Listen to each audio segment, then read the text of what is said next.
and turn off my mic and my camera. And oh, there are closed captions too for anyone who needs them. Just click that button on the bottom. Okay, take it away. All right. Well, first of all, happy Friday. Thank you all for being here. These Friday afternoon sessions sometimes are a little bit harder to get an audience. We're excited that we've got one because we really want to do a lot of sharing today. So our talk today is actually really something that a few of us pulled together. My name is Yasmin. Currently, I'm an associate professor at the U.S. Military Academy, West Point. However, up until 3 months ago, I was at Mount St. Mary College, where I was directing faculty development, and I was a professor there. My colleagues are on today too. Micah Modell, he is an assistant professor in information technology. Kristen Delasawa is our director of digital learning and instructional design at the Mount. Jody is sort of here in spirit. She just had a baby, but you will be hearing from her on a video clip. She's an associate professor in chemistry at the Mount. And then we have Emily Mazurko, who recently graduated, but has been working on the research with us. So really this talk today is about the lessons that we learned from the Mount, and also how we think we can try to influence changes in a crisis environment like we had to in COVID, and really being able to share ideas about that. So the first step when you're looking at change is really understanding first the reluctance to change. So I'm gonna actually have you guys start by putting you in breakouts, but before you do, if you go into the chat, you'll see a link to a Google document. So I want you guys to open up that Google document. There is a page that should look like this with a bunch of Post-it notes, so that as you guys are chatting in your breakouts, if you can slowly fill in some notes about, was there resistance to innovation on your campus? Now, before you do this, let me explain. I'm not talking about 2020. So I'm talking about a long time ago when we weren't wearing masks in 2019. Think about before we had to deal with all the crazy stuff we had to deal with this year. Was there resistance to innovation? How, why, examples? So we're talking about before 2020. Does everyone see the link to that document? If not, I'll throw it in again. Or Kristen, can you do me a favor and just throw the link in again? Yeah, if someone joined after you put it in there, they won't see it. So. Oh, okay. All right, hold on 1 second. So let me just copy and paste it again. I'll make sure too that people have it. Okay, awesome. Sorry. Okay. I think I'm going to create 2 rooms, and okay, you'll all get invited to them too. You don't have to join them. Those are presenting if you don't want to, but you can. No, yeah, throw us in. Yeah, that'd be great. So we'll see you guys in about 5 minutes, and go ahead and load up that document and fill it out, and we'll see what we got. Thanks. Right.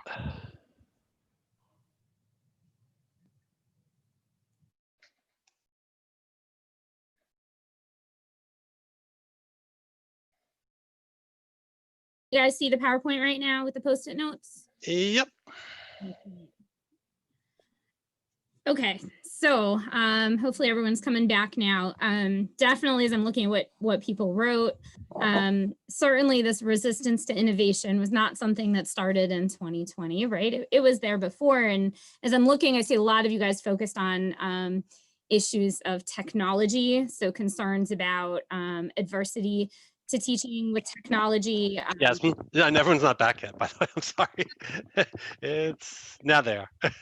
Okay, great. Sorry. Sorry, I should have been telling you, but they're on their way back. Okay, awesome. All right, so I'm seeing as we look at innovation, resistance to innovation prior to 2020, I learned it this way, so students need to also learn it this way, or I've been doing this way for 30 years, it's been fine. Why do I need to change? Also buy-in to attending to development. And then we can see that this issue of concerns about technology and online teaching was certainly something that was already there prior to 2020, and we'll be talking about that in a moment. So let me go back to present mode. Hold on. Okay, here we go. So when we look at resistance to innovation in higher education, as I was putting together this presentation, I go into Google Scholar, I put in resistance to innovation in higher ed, and I was really excited to see this article. And then I discovered it was actually really old. It was from 1968. And it turned out at the time, the innovation was to using television, using like clips of educational television in the classroom. My point is, this is not a new issue, right? Higher ed is notoriously sometimes conservative when it comes to change. And I was trying to figure out why that was. And I came across another article where Ivanova and Popova really highlight that as professors, we get trained as professionals. We get trained as chemists, as psychologists, as anthropologists. And the teacher identity we often adopt later once we get to an organization.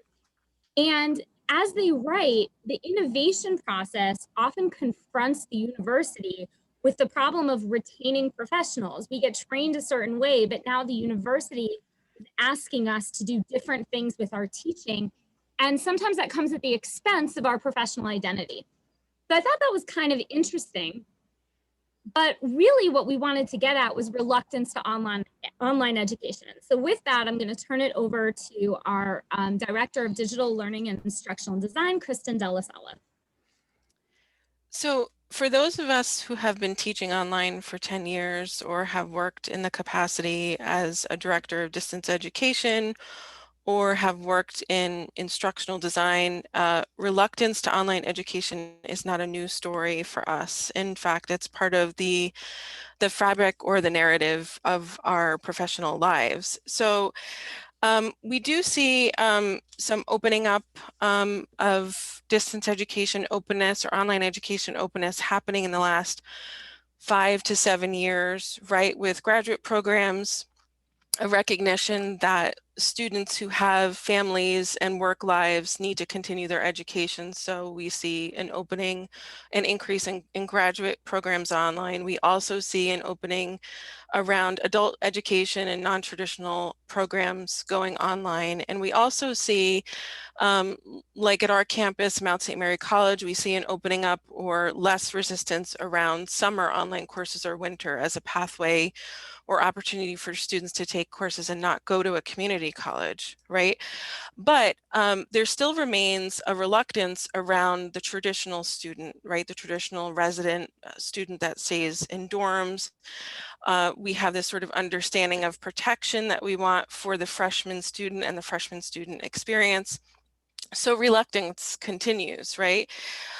So despite what we see in the literature is despite the desire for convenience and accessibility for students, and also the need for administrators to have financial gain around online education and to grow student enrollment for financial aid purposes or financial purposes, we see that faculty are still often not on board with education when we look at the data.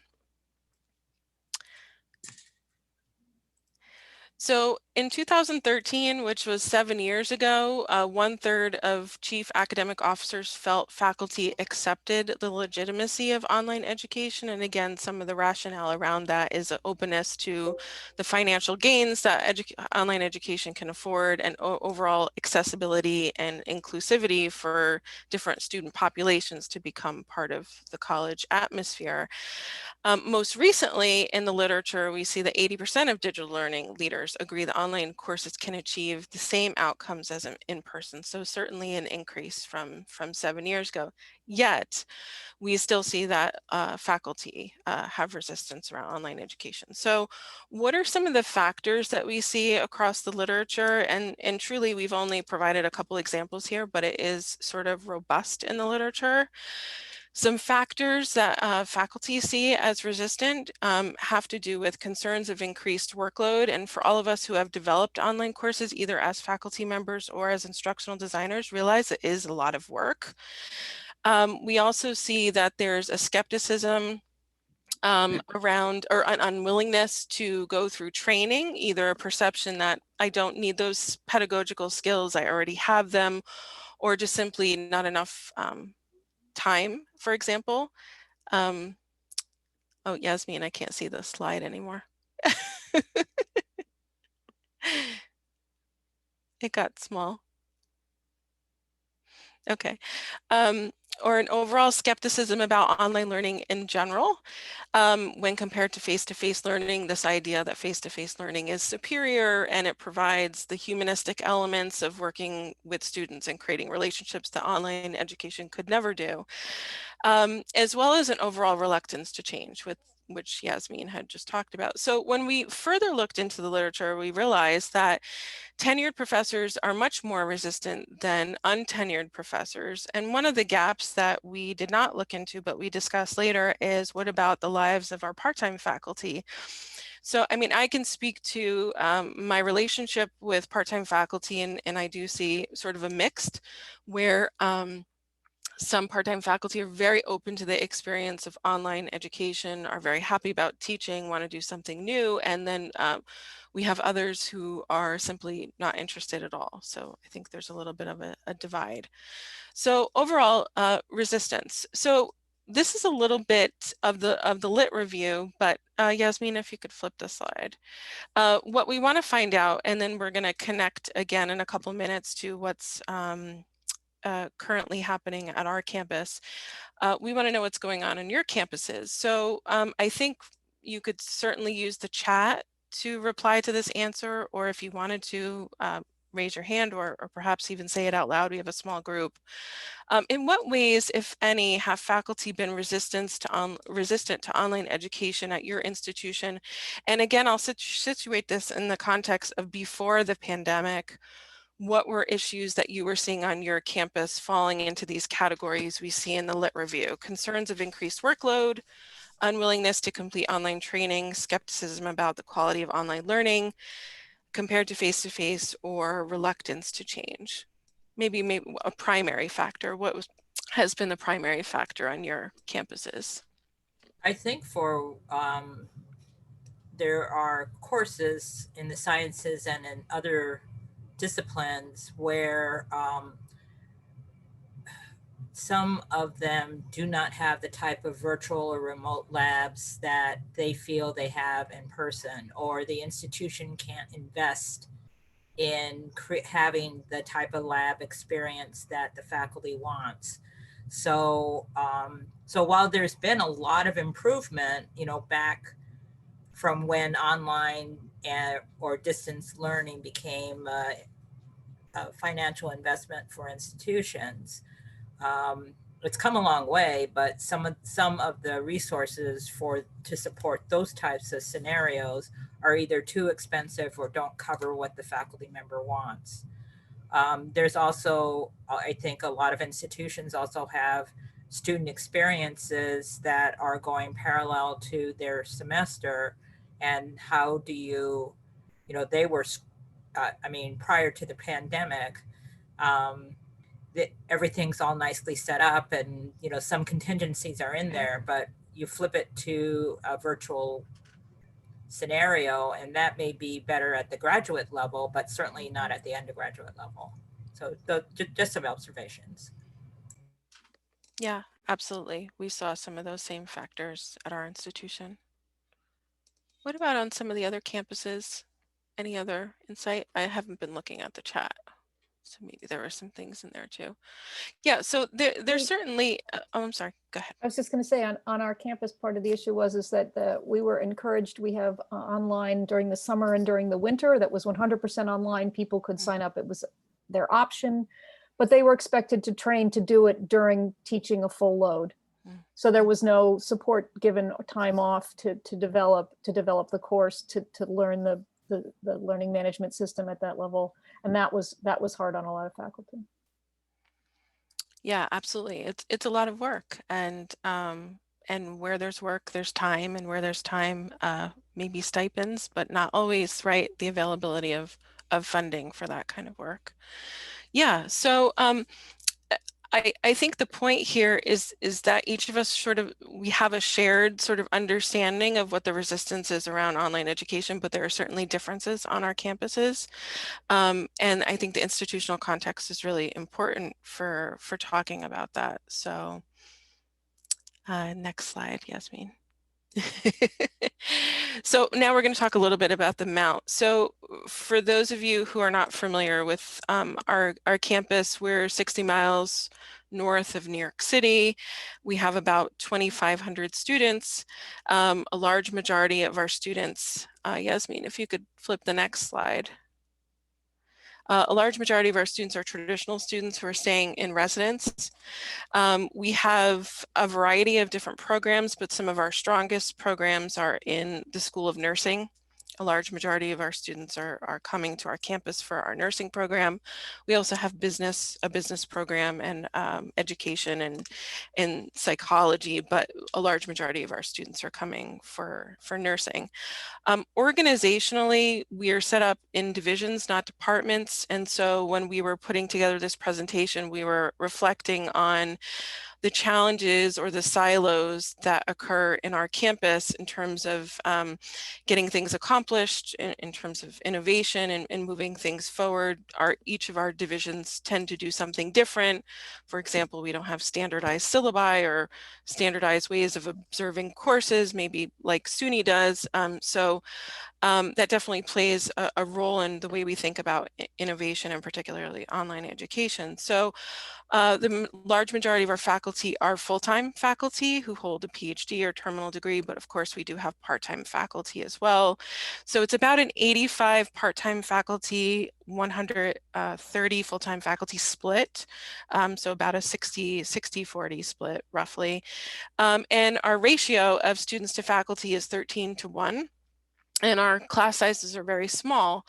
And we focus a lot of our attention on our freshman students, put a lot of our attention around our programming and the ways we conceptualize our mission around freshmen and incoming students who are also residential. We don't have very many adult degree completion programs or non-traditional programs. We have two. They're often under-enrolled, and we do not have a fully online program on campus. We have a smattering of individual online courses and one hybrid RN to BS in nursing program. Our costs are, somewhat prohibitive for some students. So between annual room and board and tuition, we're looking at $45,000 a year. And of our students that come to campus and stay in residence, they really want that face-to-face experience. So that certainly has provided a context for us prior to the pandemic. Next, Yasmin. So when we were looking again at the literature, we went back to 1995 Rogers Diffusion of Innovation framework to say, where do we situate ourselves within that framework? And what we conceptualized after looking at everything was that we are late majority technology adopters, what Rogers would call laggards. So certainly some issues before the pandemic. Some other factors that I considered, so I've been at the institution for just over 10 years. When we first rolled out our distance education policy, our initial one for the first time, which was in 2008, it was largely administratively driven, not faculty driven, so it wasn't put through the faculty governance structures.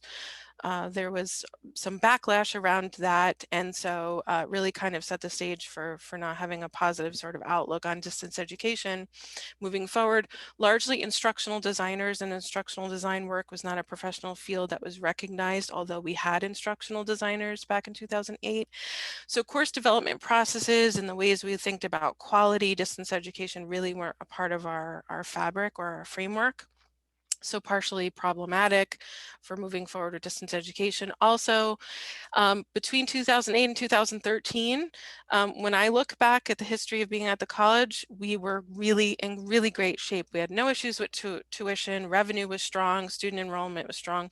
So the perception to move to distance education when everyone else was just not a need. It was not necessary for us. So now, prior to the pandemic, we saw that about 70% of our faculty were using our learning management system in some capacity, but we only had about 30% of our faculty who were actually teaching online before the pandemic.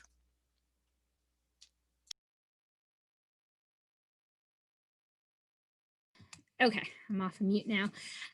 So let's look at how this played out at the Mount. So in March 2020, we all were struck with quite a challenge with coronavirus. And the way our school managed it, our administration told us we had 48 hours to convert our courses to go online.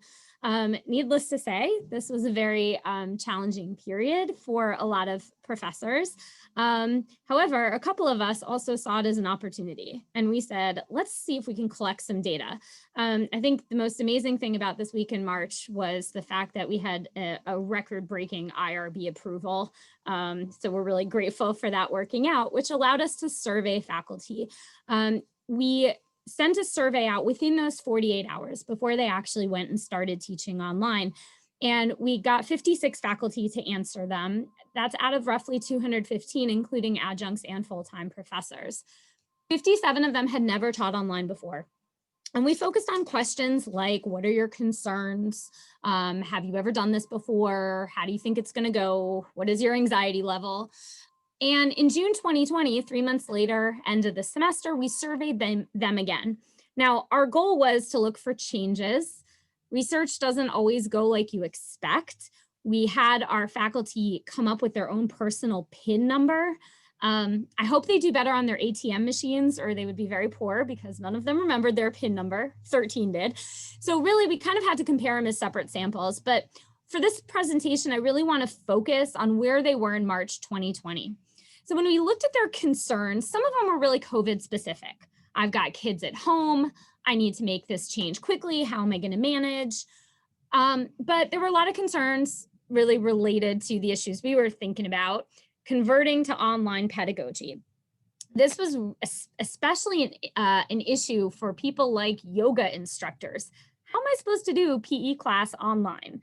How am I supposed to manage my science class online? What about the students who have to substitute teach for education or do field work? And then there was sort of general sentiments about, this is not what our college is about, right? We have a high touch liberal arts education. This isn't going to work. Another issue, general theme that came up was academic integrity, right? Not surprisingly, if you think of assessment in terms of don't look at anyone else's paper and focus on your test in front of you, that's a little hard to translate to the online environment. So there was a lot of concerns about, if I'm just putting my course online as is, there's going to be a lot of issues with academic integrity. And the third piece, not surprisingly, is technology concerns. Not only how am I going to manage Zoom, what is Zoom, first of all, but how am I going to manage Zoom? How am I going to manage new technology, but also how are the students going to do it as well? And I saw that came up in the chat earlier about how some of them are not as tech savvy. Some of them are, some of them aren't. So these were a lot of the concerns faculty had. We also asked faculty, hey, do you think you're going to learn something from this? Do you think you're going to try something new that you're then going to be able to take to a future in-person class or online class? 17% said probably not or definitely not. So the majority are saying maybe, but spoiler alert, 3 months later, only 3% said probably not. So most of the faculty had felt that the new tools they were using were actually going to be applied to future classes. And we'll talk about that more in a second. So I want to switch now to understanding the differing needs and perspectives. And for that, I'm going to introduce Dr. Modell to take over. And I'm going to mute myself. Okay. Yeah, so we're switching gears a little bit, looking at really what is the, excuse me, at what is the, I'm sorry, can you move to the next slide? So sort of figuring out how do we satisfy all of the needs of all of the different stakeholders. We've got multiple different stakeholders that are at least the obvious ones, right? I mean, the most obvious one for us is going to be ourselves, right? Because we're certainly a party to this. We are working to support our students, and then we've also got parents who are, paying the bills, generally speaking, and all of these different concerns. Each one of them has different concerns that they're going to be bringing into this, into this situation. And although, yes, we do have sort of an overlap in the center there, as with any Venn diagram, we also have a lot of differences there. So I'm actually going to go ahead and deploy a poll right now, and I want you guys to respond to this. Let me just make sure I'm sending the right one. All right. Okay.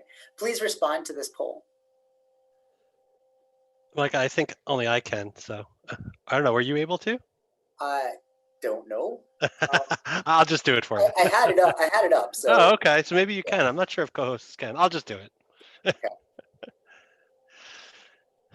So, and the question is, thinking about your courses, which type of online learning do you think is the most effective from your perspective?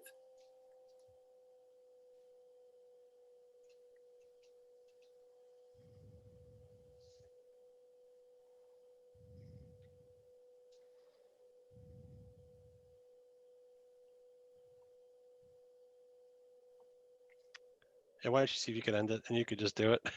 There you Yeah, go. Okay, sure. I'll let you do it. Okay. Okay. So you should see it now. Am I correct on that? Is everybody's? Yeah. So so here are the results, and we've got kind of a skew there, right? We've got some people focusing on just the synchronous option, and then we've got the both asynchronous and synchronous options. All right. So now we're going to switch gears a little bit and move on to another poll that I've got, and please take a moment to respond to this poll. And this is, again, this one is different in that we're saying, think about this from the perspective of the student specifically, right? What does the student find to be most effective?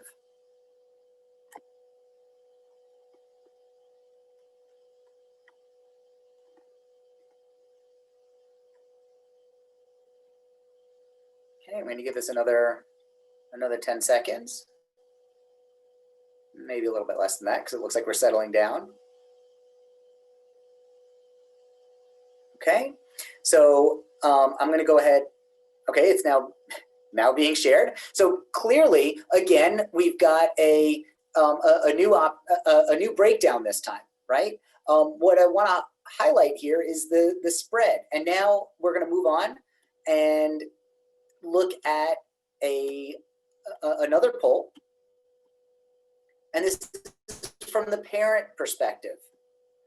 And from the parent perspective, which type of online learning do the parents find most effective?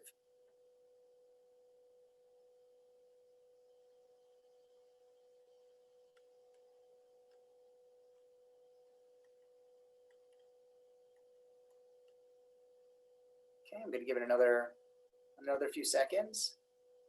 We're at about 63, 68%. Climbing up there. Okay. And now we see these are the results from this one. And again, we can see that we have a very different skew, a very different spread across the different perspectives. Now, this was, yes, the question itself is interesting to me, but even more is the difference in the perspectives, right? And just to try, hopefully I can make this work well, I want to reshare these results. This was the result from the faculty perspective. Notice the spread. Then, if we move on to the student perspective, and this is your view on your observations regarding their perspectives and the way that they see these things, right? A very different spread here. And then again, when we look at the parent perspective, we get, once again, a different spread. And the relevance of this is, just to highlight, the Is it still showing? Yes. Okay, it's gone. Thanks. So there are lots more perspectives. If you can go back, yeah, there are lots more perspectives where that came from. I was kind of looking for a cubist image here, but I think that this gets the point across, right? We're all looking at this world in our own unique way, and we as instructors are needing to, and as instructional designers are needing to satisfy all of these different competing concerns. And sometimes, as we saw, sometimes there isn't overlap, right? Some of these concerns might be parent-specific concerns, and the parents, as we just saw, at least from our perspectives, are going to have different preferences in terms of what is going to be most effective for their children. And yes, it's their students that are going to school, but they're the ones who are paying for that. They're the ones who are supporting their students when they are in school. So again, the goal here is just to point out that there are all of these different competing concerns that we have to try to satisfy. And with that, I'm going to go ahead and move, pardon me, move on to the next section, which I believe is Kristen. Yeah, so when we think about Mount St. Mary College, remember again that we don't have fully built online programs. We have one hybrid program. We're mostly residential. Most of our students are traditional students who are coming to dorms. And so when we were conceptualizing remote learning, right, and we do want to use that language because online education is very different than being told in 48 hours you have to move online. And I know that language is being used a lot in our conversation. So we had to conceptualize planning that was specific to the Mount, and central to that is our parents. Our parents play a huge role in determining whether or not their kids will go to school and they're fitting the bill. So largely that was a factor for us. Yasmin, if you could flip to the next slide.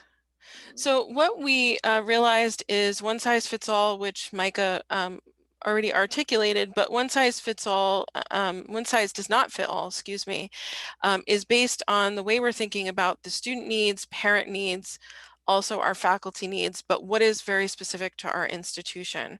So I want to again mention that our largest program on campus is our School of Nursing, and many of the courses that support the School of Nursing fall within the Division of Natural Science. So Jody, who is a part of our presentation, who couldn't be here today, had something to share. So we'll let that play. And she teaches chemistry.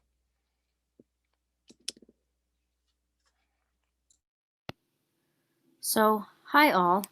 My name is Dr. Jody Fay, and I teach organic chemistry. And I just wanted to share with you a couple thoughts from my perspective, which I feel is a little bit different, being as though I'm in science. And so, when this whole coronavirus hit and we switched to online learning in the spring, I think pre the pandemic, I don't think many faculty, I know many faculty in my division in particular, but I don't think many faculty across the country who teach science were very prepared to switch their class within 48 hours from a very hands-on learning approach to an online approach. And in science, what makes us a little different than some of the other majors is that we have lab that is required part of most of the chemistry courses that are offered. And the objectives for the laboratory course in particular are things that have to be done in person with specialized glassware, instruments, equipment, and they're all demonstratable. So students, can demonstrate that they can set up various techniques.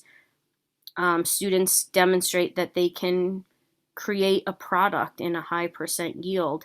Those things are really hard to reproduce and actually do and hit those learning objectives when the students are at home. And unlike some possibly lower level chemistry courses where you can order lab kits organic chemistry uses very specialized glassware that's really expensive, and not, not possible for students to have at home. And so this really complicates the switch to online learning. And so I can tell you from my perspective, when we switched, I was not as worried about my lower level nursing chemistry class switching to online, but I was really concerned about how do I switch organic chemistry, a majors level course that prepares students to take biochemistry, prepares students for the MCAT in the future. How do I switch that to online learning? And I think the resistance to that, it was really high at first. And I think despite the pandemic, there's always going to be challenges. I don't think it's possible to always switch everything to just strictly online learning. So regardless of what tools were used and learned, there's always going to be some limitations in certain majors, such as science, such as nursing with clinicals, such as education with student teaching. Certain things have to be done hands-on and in person. With that said, I want to emphasize that we've learned so much. Everybody has learned so much from this switch to online, and we've all learned a lot of new and useful tools that can really help us in the future. But I think it's important to note that one size doesn't fit all. And it's really hard for an institution to make a determination about how courses in general are run when you have these different majors that don't necessarily fit the model. And so it seems like decisions should be made with consideration to science and lab courses and nursing and clinicals. The other thing that I wanted to bring up was just what happened as a result of the switch. Yes, I was definitely hesitant to switch to online learning. I never saw organic chemistry as being a course that could be done online at all. However, I am happy to say that it is possible to do parts of organic chemistry online, and there's many new tools that I've learned and use now and plan to integrate in the future to help integrate more of an online learning component. And so that was a bit surprising for me because I really didn't expect any part of organic chemistry to fit into an online learning platform. And I was pleasantly surprised to find that it does. And there are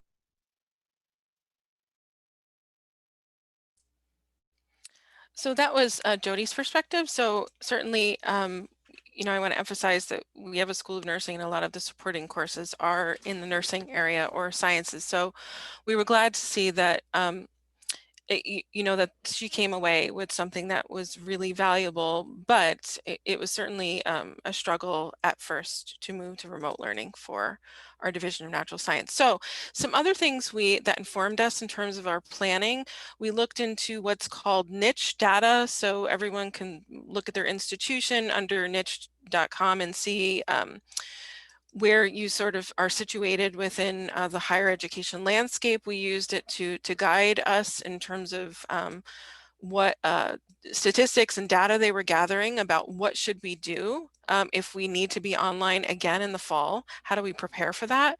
So what we found, which was not surprising, was that our students in particular in our niche area, the most appealing situation for fall was to stick to in-person classes.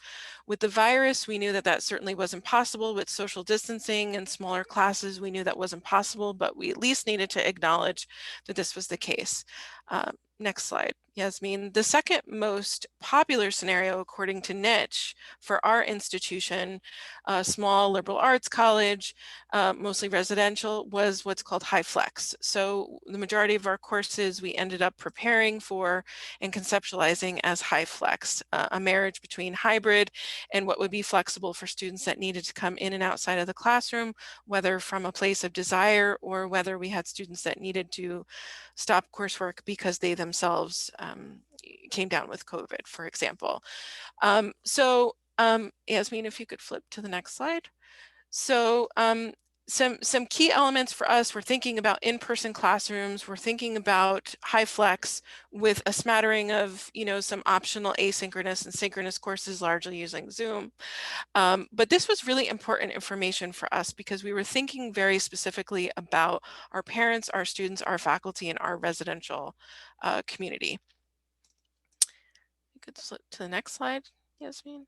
So one last thing, and then we'll move to the next section that we did. We had always offered an online certification for teaching online. We always had about 10 or 15 faculty going through it every year prior to the pandemic. Again, remember, we don't have a robust online program, yet we knew if we needed to move online in the fall or even upcoming in the spring, that we needed to get a large bulk of our faculty at least certified with the basics of our learning management system, some basic instructional design principles, instructional technology. So out of our 210 faculty that are teaching in the fall, we had 155 faculty go through the training and complete it, which is like about a 73% rate. We also sent out newsletters and outreach to faculty on best practices, instructional design principles. We provided lots and lots of one-on-one support in the form of emails and support requests. And then of course we offered group workshops for Zoom, electronic quizzes, gradebook. We had about over 100 participants in the group workshops. Okay, so while Kristen was working on formal and even required things that the faculty had to do, I was serving as a coordinator of faculty development. And frankly, I was really busy just trying to school my children. So the first couple months, I was thinking, I don't even know what to do and how to do it. And organically, a few of us started talking on Slack, actually most of us that are presenting today. And we ended up creating a channel called Faculty Forum. So Slack is essentially like a group chat, but on steroids. It's really amazing. And so we started talking on Slack and sharing ideas and gradually inviting more and more of the faculty in, to the point where by the end of the summer, everyone knew that this forum existed, and we decided to go ahead and push an invite formally out to everybody. But I think it really revealed that many of us were in a position where we needed to talk and share. And the amazing thing about Slack was that it started with people who wanted to talk. It wasn't required. And it also broke down the silos that we have. For the first time, you know, you had the Spanish professor talking to the math professor about similar pedagogical ideas, but in totally different fields. In addition to that, we typically run a couple faculty development days, probably like many of you guys do, once, twice, 3 times a year. And here I was, had finished all my marketing for this fabulous Flip the Classroom Faculty Development Day. And I'm thinking, no one wants to talk about flipping the classroom right now. And even if we do this online, that's not what's on everybody's mind. So very last minute, I made the switch to have us sort of push us all into this virtual conference run by Lecture Breakers, which was focused on online pedagogy. And the interesting thing about this conference is that, it was available over 3 days, different sessions. If you couldn't attend those sessions, you could watch them recorded after, perhaps similar to this conference. And you could get a badge, right? How cool is this badge? But again, we didn't require faculty to do it. And I couldn't believe how many faculty willingly participated in this, and afterwards were excited to talk about it. The third thing I did is I wanted to, I knew a lot of us were having, although some very negative feelings, we also were having some positive feelings. There were things that we learned, and I wanted to focus on that. So I asked faculty to give me a 1-minute clip, and as usual, faculty will give you a 3-minute clip when you ask for 1 minute, but that's fine. So a minute or 2 clip about what did you really learn during this COVID experience, threw it in a YouTube video and sent it out to the whole faculty. We found that idea of really sharing what's happening in the classroom via videos was really effective. Kristen's Office of Digital Learning and Instructional Design regularly showcases, as you can see, professors talking about what they're doing and really showing it in the classroom. And I was really shocked when, you have to understand, our campus was not one where faculty were typically asking for faculty development. So I was really shocked when by the end of the summer, after all the formal training, the stuff going on Slack, people were asking for more. They wanted to have a place to share and exchange ideas. And so we created sort of these online teaching circles, especially now that we knew our campus was going into high flex mode. And so we focused on some issues people wanted to talk about and hear about. And again, nothing required, opened it up, created it at all different times of the day, including a Saturday, which was great. Some people, that's a day that works for them. When we asked our faculty in June, what was most helpful to you in adapting your course from a pedagogical curricular perspective, the most endorsed answer was support from digital learning and instructional design. So kudos to Kristen, or IT. But the second most endorsed item was learning from Mount St. Mary faculty peers about what works. And I think that's really telling. There was a lot of learning going on that wasn't necessarily formal. And as I mentioned, I started a couple months ago at West Point, and I met with the Dean's Fellow for Remote Teaching. So at West Point, there is no Office of Digital Learning. So when this hit, right, there was no online learning at West Point. So when this hit, it was quite a challenge. So immediately the dean appointed 2 people from the faculty to lead the initiative on getting information out there about how to teach online, how to make the switch. Now they did it mostly synchronously, but it still meant they had to really think out of the box in terms of tools, just like all of us did. And they created a weekly, what's called office hours, where it would be about different topics. People could come in and share, again, really highlighting the strength of faculty to faculty sharing in terms of faculty development. When I met with the Dean's Fellow and we took a walk right around this campus as we were talking, he said to me with great excitement, "We will never go back to the way we did things before." He goes, and he explained how the dean even said, we're going to bounce forward, like COVID, took us and shook us, but we're going to actually become even better because of this. And I'm really curious how many of you guys feel that way as well. So I'm hoping as I break you out now into a Zoom session, you can tell me, do you think overall we're going to improve our teaching in the long run because of this experience? Also, at your own institution, what kind of faculty development was most appreciated? What was most effective? So again, I'm going to have you guys go back to that same document and throw your ideas on those Post-it notes. So hopefully you guys still have that document open. And Chris, you can go ahead and put them in breakout rooms. And Kristen put the in the chat the information.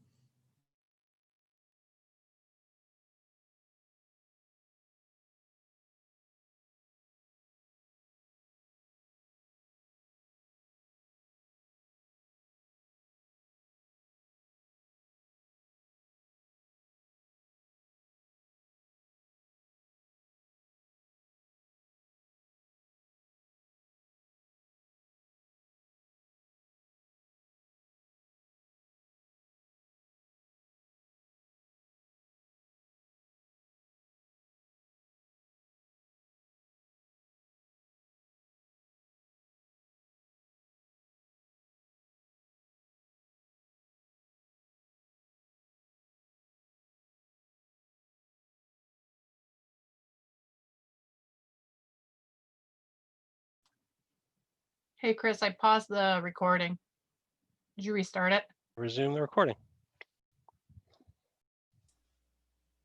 All right. Sorry, I'm talking and forgot to unmute. So at least in our section, we talked about how fast responses were really appreciated, but sort of how the experience helps people learn from the experience. Experience was a really big teacher here, not just, more formalized experiences. I see some other things. I like the sympathy commiseration sessions. I know I attended a group therapy session in my school, and that was really useful and apparently very needed. A lot of people were attending. So let me switch back to this one. Okay. So I want to actually turn it over now again to Dr. Medell. He's going to talk a little bit about from the student perspective.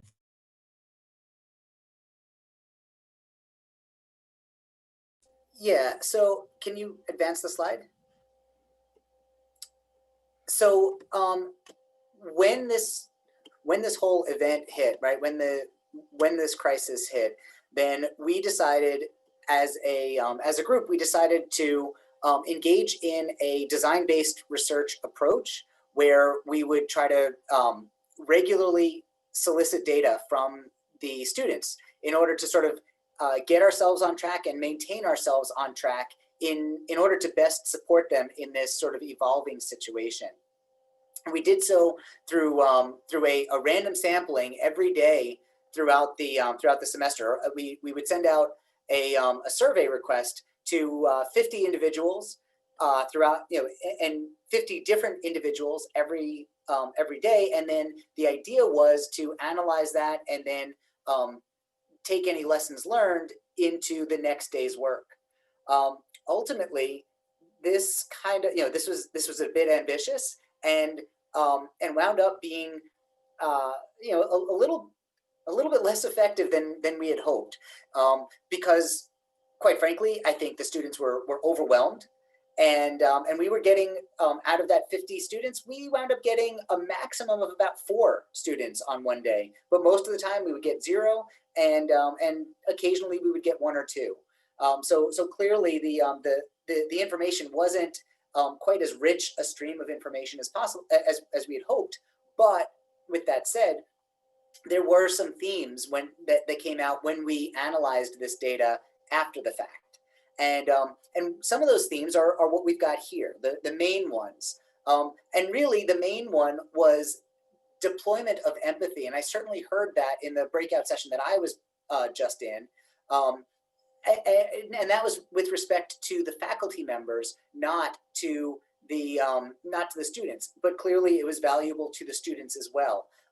They responded very well, not to necessarily being given a break, but to making sure to the instructors that made sure they understood or they communicated the fact that they understood the situation that the students were in.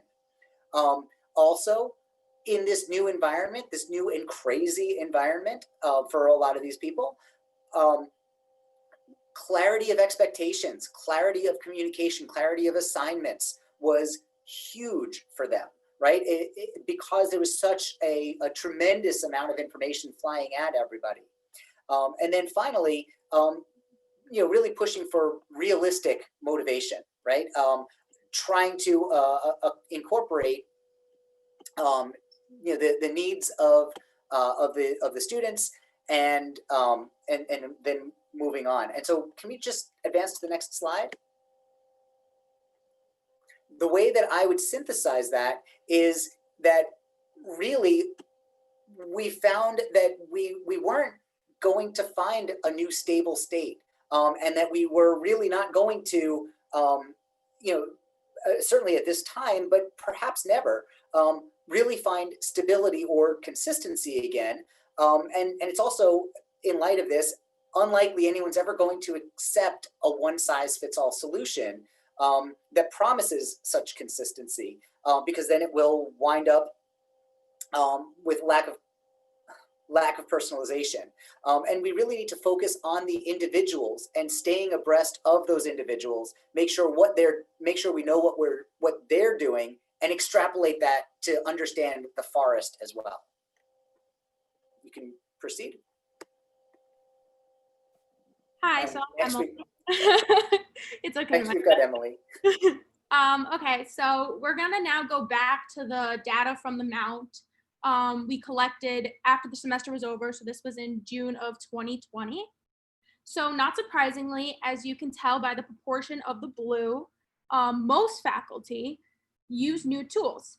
Anyone want to put in the chat what type of tools that they discovered while teaching online? You could just put that down there. Also, we see 3 months earlier, 17% of faculty said they probably or definitely wouldn't use any tools going forward if we return to, let's say, a normal type of teaching. But in fact, only 3% said probably. So the data is consistent with a larger scale survey data, shows that experiencing online teaching develops teaching offline as well. For example, as you can see, 79% of tenure track faculty said, yes, the online teaching experience helped them develop pedagogical skills and practices that improve their teaching both online and in the classroom. We also asked them, did your comfort with remote learning grow as a result of this experience? So as we can see, looking at the blue, we can see, yeah, they did. Huge blue. We also wanted to see whether attitudes towards online learning changed. So 44% said yes, their opinion changed for the better, and only 8% felt more negative about online learning as a result of this experience.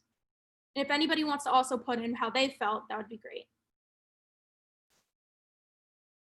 Again, this data is consistent with 2019 larger scale data that shows if you taught a class online, you are more likely to believe that in an online class, you can achieve student learning outcomes that are at the least equivalent to those in an in-person classroom. For example, compare how 44% of those who taught an online course agree with the statement, whereas 21% who haven't taught online courses. Okay, so this is like the exciting stuff because this is all new. After all the summer training, we wanted to get one more measure of where faculty were in terms of their concerns. So we asked, what is your top concern? So remember back in March, concerns revolved around technology, which is the blue, translating content online, which is the red, and academic integrity, which is the yellow. These concerns are actually relatively smaller. So let's go with number one, concerns about student motivation, capability, anxiety. Number two, concerns about interactions, group work, and collaboration, suggesting that they have shifted their focus a little bit more now on the student-centered nature of online learning. So as you can see, there are arrows on the screen.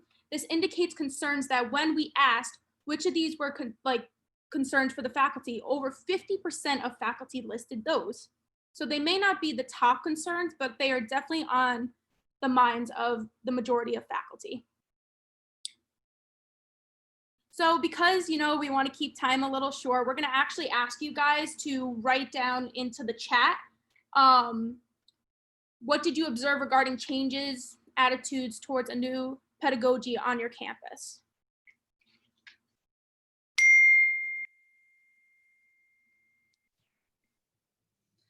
Okay, so as I'm looking at the chat right now, I'm seeing that there's definitely sharing of tools. So there's no question that I have a feeling most of you guys experienced that as well, naturally, where you had to find new tools.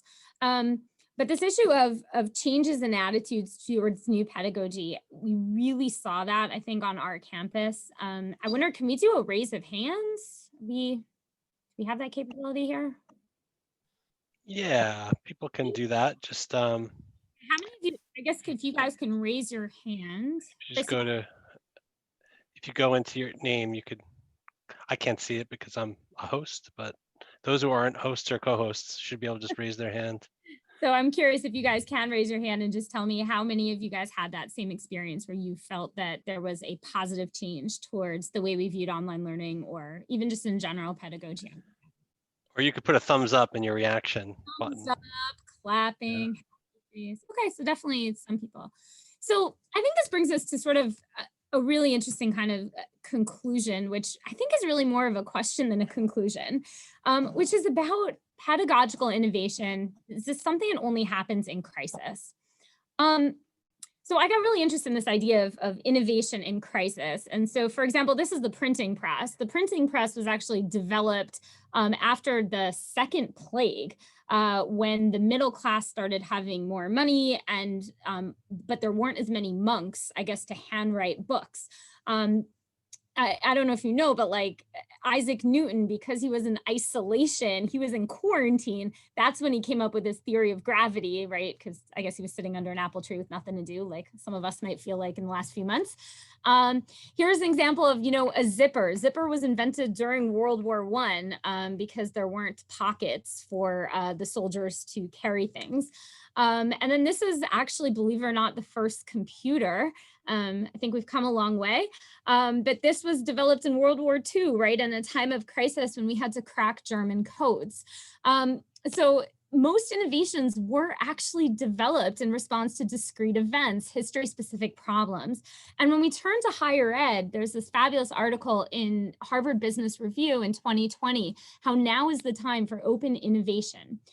And I'll just read this. Perhaps our own sector, higher ed, could stand as a beacon of hope that open innovation can work on a truly grand scale and that a conservative sector can change. Many of us were told that classes starting the day after had to be replaced by digital alternatives. Much was left for individual teachers to figure out, but university presidents sent reassuring messages endorsing experimentation and clearing bureaucratic hurdles. In the past few weeks, academics across the globe have been collaborating, sharing tips, tricks, teaching plans, and experiences to turn an often slow-moving colossus into an agile digital sprinter. It shows that often the biggest barrier to successful open innovation is simply the reticence to commit to it. So with that, I want to just open the floor for any questions, but I would really love to hear your answers to these thoughts. What can we do to encourage innovation going forward? Many of you guys talked about how prior to 2020, there was a lot of, we've always done it this way, I'm not comfortable with change. How can we, from going forward, continue to help people to be willing to think differently when, God willing, there's no more COVID? How do we maintain that culture of innovation? So I'll leave these questions up here. I thank you guys so much for your time, and I open the floor for discussion.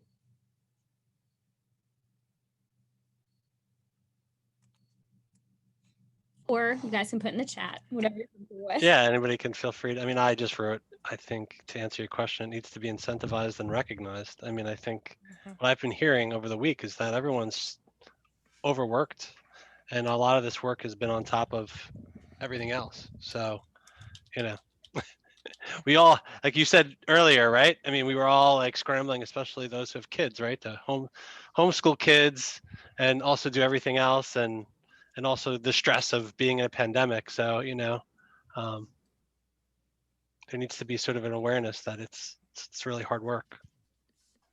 That's great. So when you say incentivize, do you think something like awards for like innovative teaching, or are you talking about offering the time, the space, the finances? What are you thinking? Yeah, kind of all the above. I mean, unfortunately, there's, you know, a lot of campuses are having budget issues right now in SUNY. And so, you know, programs like the program that was discussed right before lunch at Cortland, the Faculty Fellows program for online, like right now, the funding for that is running out. You know, so just at a time when you need all that, it's kind of going away. But I do think all that's important. I do think just awards are good. Just structures, things like this, right, to bring people together is another incentive. I don't know. I'll shut up now. Let's see what others think. Yeah. Oh, that's great. Something that I've learned using being online allowed to connect people. So when it becomes normal, we accept that be online has value, then there are a lot of advantages. So from a part-time position, for example, I can teach in more colleges and it's easier. And I learned in general to correct online, and I don't have so much paperwork. And so I become faster in grading. I use a technique that before I was not thinking to use, because now I have also more students. But also I can, activities that before I didn't contemplate to do online, I accept to do. So it's like, for students, I think when now they're learning, there are advantages because they can be asynchronous. So if I record my lesson, students can listen to a lesson afterwards. And so that is good. Before, when I face-to-face, I was not recording my lesson. So those were not accessible for them. So something that I will use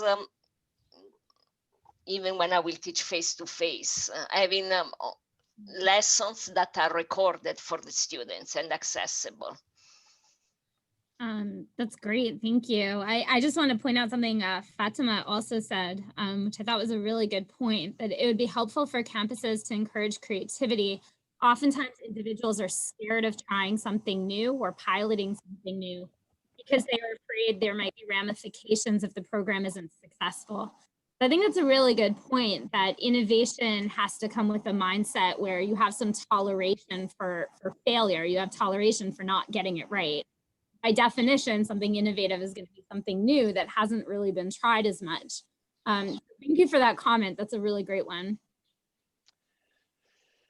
So we are at time, and we do have another session starting at 2:45. But you know, if you want to stick around and answer questions in the chat while we transition, that would be great. But I just want to take this moment to thank you all for a fantastic presentation. I thought you did a really great job getting interactivity, and we learned a lot from you. So thank you so much. Thank you. So yeah, like I said, if you want to stick around, I'm going to stop the recording though, just so I don't forget. I want to stop.